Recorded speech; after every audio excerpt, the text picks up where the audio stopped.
சிறகடிக்க ஆசை சீரியலோட இன்னைக்கு ரிவ்யூ வந்து பார்த்தீங்கன்னா, முத்து வந்து தன் மேல தப்பு இல்லன்னு சொல்லிட்டு அருண்கிட்ட பேசி ஃபோன்ல அவங்க சிஸ்டர்ஸ் 2 பேரையும் வந்து கேட்க வச்சு, அவர் மேல தப்பு இல்லன்னு சொல்லி நிரூபிக்கிறாரு.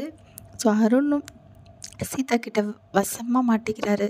சீதா வந்து அருண்கிட்ட பயங்கரமா சண்டை போடுறாங்க. அருண் வந்து அந்த இடத்துலருந்து கோவமா வண்டி எடுத்துட்டு கிளம்பி போயிடுறாரு.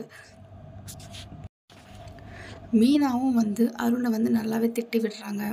என் தங்கச்சி ஆசைப்பட்டான்ற ஒரே காரணத்துக்காக தான் உங்களை கல்யாணம் பண்ணி வச்சேன்னு சொல்லி மீனாவும் சொல்கிறாங்க. ஸோ வீட்டில் அருண் போய் சீதாவை எப்படி கன்வின்ஸ் பண்ணுறாரு அப்படின்றது தான் கதை. அடுத்து பார்த்திங்கன்னா, ரோஹிணியோட அந்த குட்டி பையன் கிறிஷை வந்து ஹாஸ்டல் மாதிரி சேர்த்து படிக்க வைக்கிறாங்க. அவனுக்கு அங்கே கொஞ்சம் கூட பிடிக்கவே இல்லை. ஸோ அவன் அங்கே வந்து எப்படி சஃபர் ஆகுறான்னு சொல்லி காட்டுறாங்க. அது ரொம்பவே கஷ்டமாக இருக்குது. கூடிய சீக்கிரத்தில் ரோகிணி வந்து எல்லா விஷயத்துலையும் மாட்ட போகிறாங்க. கிறிஷ் விஷயத்தில், அந்த 3 லட்சம் பணம் எடுத்த விஷயத்தில். ஸோ ஒரு தப்பு பண்ண மறைக்க ரோகிணி வந்து அடுத்தடுத்து நிறைய தப்பு பண்ணிகிட்ருக்காங்க.